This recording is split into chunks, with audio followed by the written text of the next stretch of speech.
انت اتفرجت على المسلسل بتاع اصحاب الارض؟ لو اتفرجت عليه تعال نتناقش فيه، عشان تقريبا كده العالم المعفنه اللي جنبنا بتوع النت متضايقين وزايمين في الاعلام وقاعدين ماسكين المسلسل ده سلخ.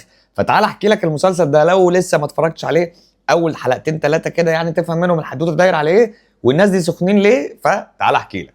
شوف يا عم صليح، اصحاب الارض ده يا سيدي مسلسل بيتكلم عن الازمه اللي حصلت في غزه بتاعت اخواتنا. حلو الكلام. بيتكلم عن احداث ساعتها بتاع 7 اكتوبر والكلام ده كله. والبطل هنا كان منى شلبي واياد نصار. بيتكلم انه كان في قافله طبيه، او بمعنى ادق يعني كان بيشرح المسلسل ده في البدايه خالص. انا هحكي لك بس ملخص صغنن كده بعدين ندخل في النقاش بتاعه. هو بيحكي ان في قافله طبيه جايه من مصر بتحاول تخش غزه يعني في اثناء الحرب يعني. وبيحصل معاهم بقى حركات زي مثلا قصف بقى بالطيارات، رشاشات، شايفين نار، قتل، الكلام ده كله. وبيحصل انه بيتم ان في منة شلبي بتطلب ان هي تدخل جهاز تنفس صناعي موجود معاها، ولكن ده كان بيبقى ممنوع لان هم لازم كل حاجه بتبقى داخله على غزه او داخل النطاق ده لازم تتفتش او بيبقوا عارفين بيها بورقه كده او ايا كانت المعلومه بتيجي ازاي يعني. بس ببقى عارف قبل ما انت تخش المنطقه الثانيه بتاعت غزه والكلام ده كله لازم نبقى عارفين انت معاك ايه في الشنطه من الف للياء. حلو. فطبعا وراك مشهد كده من الشرطه المصريه وهي بتعدي وبتوافق على جهاز زي ده ان هو يعدي علشان يساعد الناس في المستشفى. حلو. حركات. طيب حركات تانية، جابوا لك شخص فلسطيني وهو اياد نصار قاعد مع اخوه وعياله في البيت. واثناء ما هم قاعدين بيتفرجوا على ماتش الاهلي، لان انت لو تعرف يعني الناس في غزه اخواتنا كانوا بيحبوا قوي يتفرجوا على الحاجات اللي ليها علاقه بالمصريين يعني، والمحتوى المصري بمعنى ادق يعني تمثيل وغنى وكوره وكل حاجه. فالناس قاعدين بيتفرجوا على الماتش الاهلي وكده، وبعدين حصل ان هم اتقصفوا اثناء وجود اياد نصار بره، فاهله كلهم ماتوا. اياد نصار اهله كلهم ماتوا، عيلته بقى اللي هو اخوه بعياله بكل حاجه. حلو. حلو.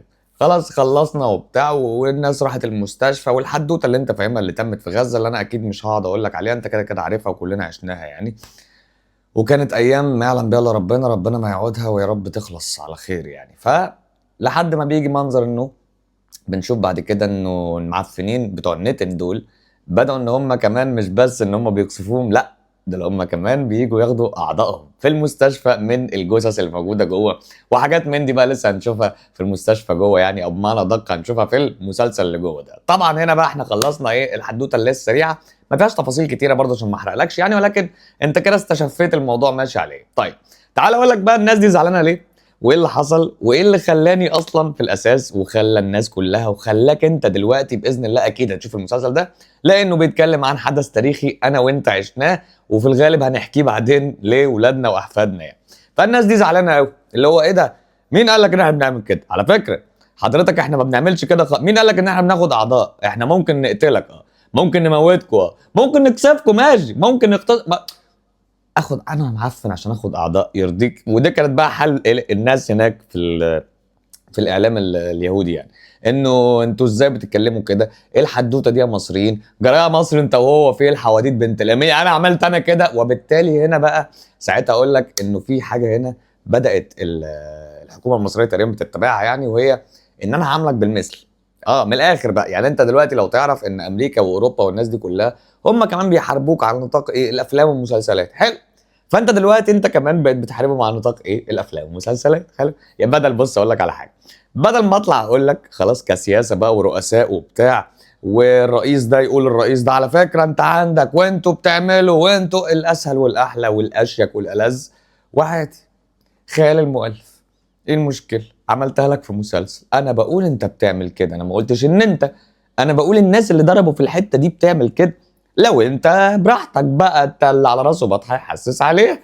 وبالتالي انا كمان عندي اسرار ببتدي اقولها انا كمان وبفتي فيها زي ما انت بتفتي فيها 24 ساعه وبتقعد تزور في التاريخ بتاعي، زي مثلا الافلام الاجنبي اللي هي قصدي الامريكي او الاوروبي والكلام ده كله بيجي يعمل لك التاريخ بتاعك. سواء مثلا لسه من قريب لو انتوا شفتوا يعني ان هم كانوا مطلعين كليوباترا ان هي سمرة البشره وان القدماء المصريين سمر والكلام ده كله، واسكندر الاكبر مش عارفه بيعمل. ودايما هم بيحاولوا دايما ان هم يزوروا التاريخ بتاعنا وبيعملوا على مزاجهم، ويجوا في الاخر يقول لك ايه ده فيلم، صح؟ فيلم، ده مسلسل، ده عمل فني يا راجل، ده خيال المؤلف، خيال المؤلف. يا فندم هو تايتانيك كان في قصة حب؟ لا يا فندم، ده احنا حطينا قصة الحب في تايتانيك علشان تثير المشاهد ونجيب مشاهدات ونكسب الترندات، ولكن في الأصل إنها مركب بتغرق في وسط الجبل الجليدي، ليس إلا ولكننا أضفنا إليها الحبكه الدراميه والشعور والامتنان والحب فاهم؟ بس عشان يبيع.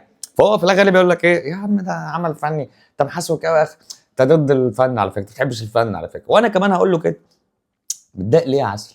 ده عمل فني يا رجا، يا نهار ابيض، ده الدكتور المخرج بيتر ميمي، يا خبر ابيض ايه ده، اخرج تحفه، عمل فني كده بحواديت، بنقول حواديت، بنقول حواديت مش مستوحى من خيال المؤلف، مؤلف خياله مجرم ورايح في حته تانية زي البتنجان بتاع الجيار كده فاهم؟ وده في حته تانية خيال مؤلف. فدي رساله للشعب المجوسي اللي احنا جنبه ده. خلاص عشان ما باحبهمش خالص بصراحة، ولا عايز أنطق اسمهم أساسًا على أبوه، فما ما علينا يعني.